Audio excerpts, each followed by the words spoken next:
Hello, I'm Megan Drysdale, and I want to talk to you about the French Immersion program in Canada. I'm focusing on British Columbia, but it's very similar Canada-wide. Okay, so first off, let's get into a brief description of the policy. This right here is the policy in full. I'm going to focus on parts of this. It's saying that French immersion is to provide the opportunity for non-Francophone students to become bilingual in English and French. Um, and it says that there's two models provincially. You can either have beginning in kindergarten, or you have late immersion, which begins at grade 6. Once a French immersion program has been established, each district has their own take on it. But the provincial ministry says that you absolutely have to have a few components to it. You have to have French language arts, you have to have gym, you have to have science. All of your core classes up until grade 9 need to be in French to be a proper French immersion program. Let's go on to perspectives of the policy. So here is a map of Canada, because not a lot of people know Canada. And over on the right hand of the screen is Quebec with a French flag. This is a predominantly French-speaking province, and there's a lot of small pockets of French throughout the country, such as in Nova Scotia or Newfoundland. And there's two official languages that started in the late 60s.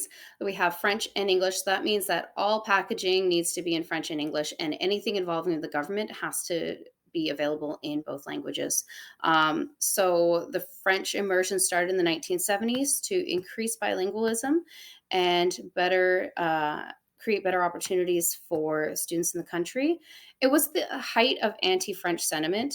But it still grew every year, and it was spearheaded by parents who wanted to give their children better opportunities. So we're going to talk about the strengths and weaknesses. We're going to rush through the strengths because I think they're very obvious. First off, learning a second language, especially in a bilingual country, and also just to be bilingual as a whole. Studies have shown that bilingual children tend to have better cognitive abilities. They have better problem solving. They do better in school. They have critical thinking skills, and they have better opportunities. So government jobs in many major companies within the country, they need to be able to produce everything in French. They need to have it available. So it's a huge boost in your resume to say you speak French, and that will give you an edge out on your competition who would be monolingual. Reluctantly, we're going to talk about the weaknesses. As much as I love the French immersion program, there's limited opportunity to use French outside of the classroom. French immersion, everything is very formal and in the French language. But you're not going to go to the store and use French. You're not going to meet many Francophones that you can speak French with outside of the classroom. And speaking of not having a lot of Francophones in the community, is that schools really struggle to find enough bilingual teachers and especially support staff. There's a lottery system for a lot of schools, or you have parents lining up to 3 days to register their children for kindergarten. Once you're in kindergarten, then you have a guaranteed place within the program. So it's very, very, very high stakes and competitive for families who want to be in the program.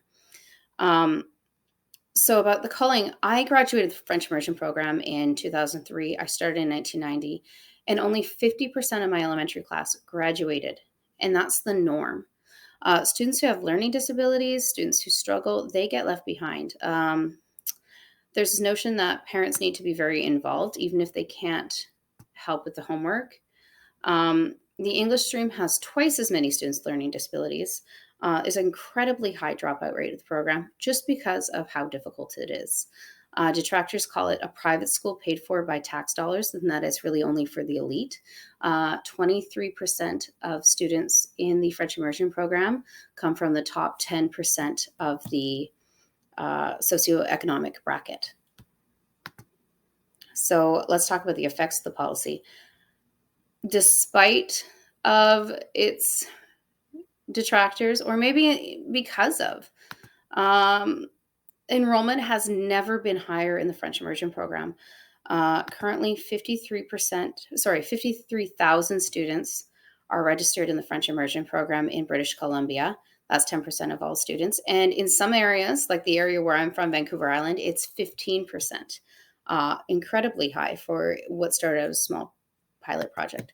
And it's seen as the example worldwide for a lot of countries, such as Ireland for Gaelic and in Wales for Welsh, also for Southeast countries for using as an English model. So here are my references.